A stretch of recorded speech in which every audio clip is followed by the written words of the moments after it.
Tatandaan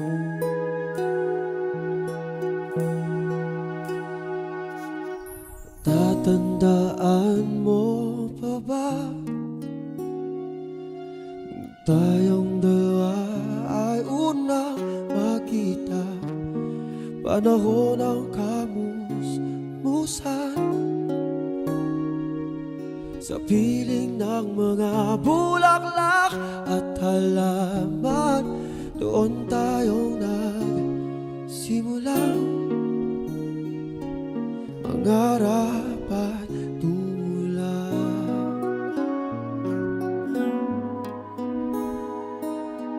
Kasi kami, mahilig kasi siyang gumala.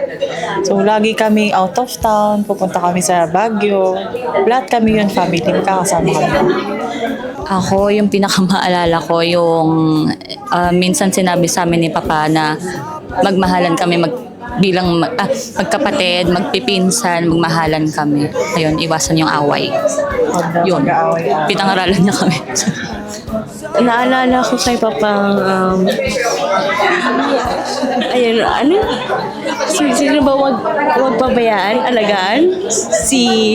Alagaan yung mama, ma'am. Tapos, ayun, lagi, joker siya. Namimiss ko yung pagsabi niya, istorya. Ayun. Alala ko naman kay Papa is yung pagjo-joke niya lagi tuwing pumupunta kami dun sa kanila. And yung pinaka-favorite na moments ko sa kanya is yung first time niya mag-birthday, nakasama kami.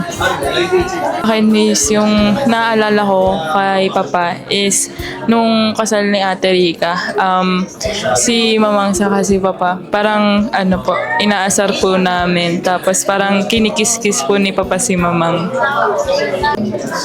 Ano ba?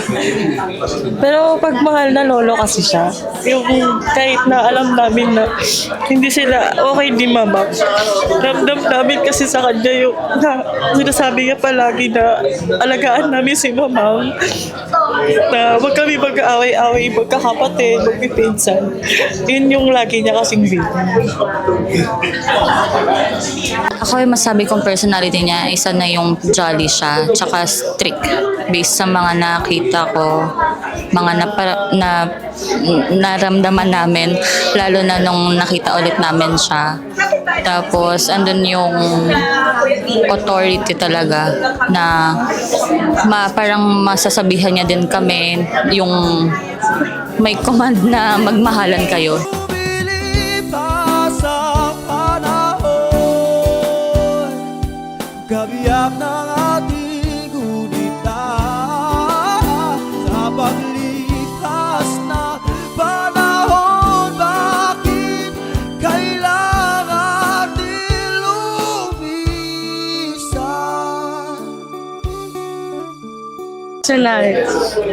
Naalala ko, ayun, jolly nga siya, tapos palamor.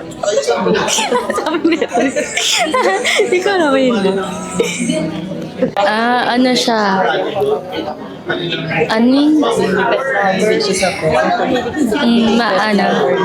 Yung pinakagusto kong niya, pet lover siya. Kasi, ang dami niyang pets nun.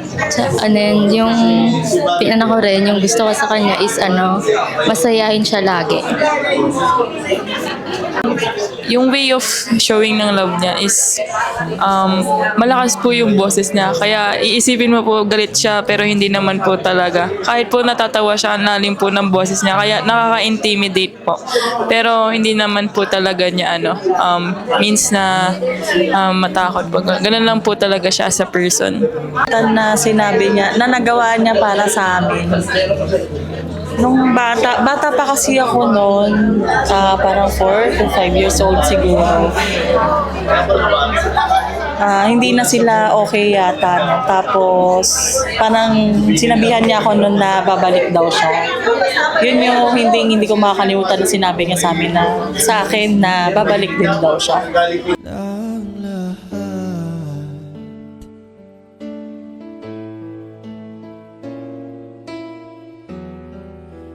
bakit pa dumating ang oras?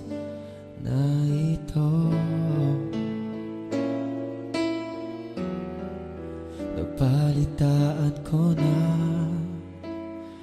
wala ka na.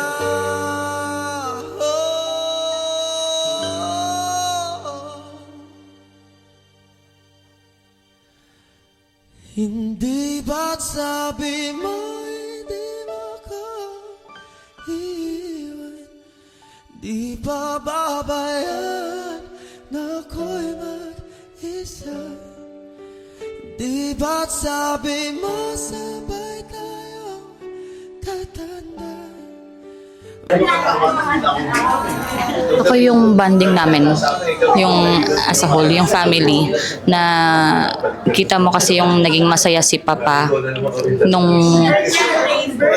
umalis kami, pumunta kami ng Pangasinan, ng Bulacan.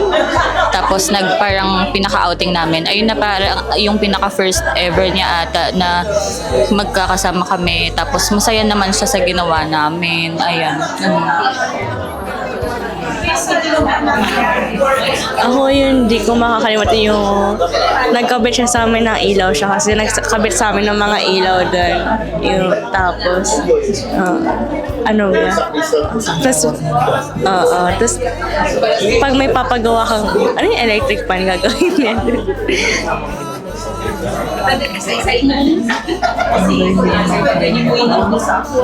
Actually, di ko na alam. Pero yung mga hindi ko talaga nakakalimutan sa kanya, yung makasama namin siya sa sa mga, like nung swimming, tsaka yung kasal ni ate. Yun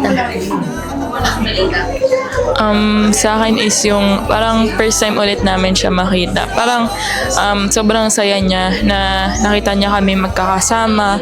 Tapos parang first time niya kami makita yung mga apo niya. Kaya ayun, yun yung pinaka memorable na naaalala ko. Oh, bakit bigla ka nalang nandiyan sa kabilang buhay?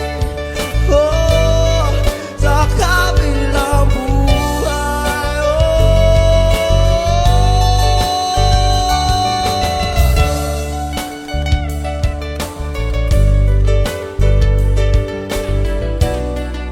Ano, yung palagi siyang tumatawag na kamusta.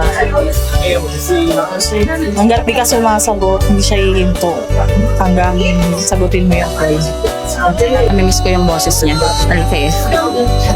Pag bisita namin sa akin sa Bulacan, Yung pag-joke niya, yun yung pagsabi niya ng istorya. Boys, yung pagiging makulit po ni Papa. Sobrang sa kanya po at ako naging stress. we love you and we see you around. Di ba't sabi mo hindi mo ko iiwan? Di pa babayaan na ako'y mag-isa?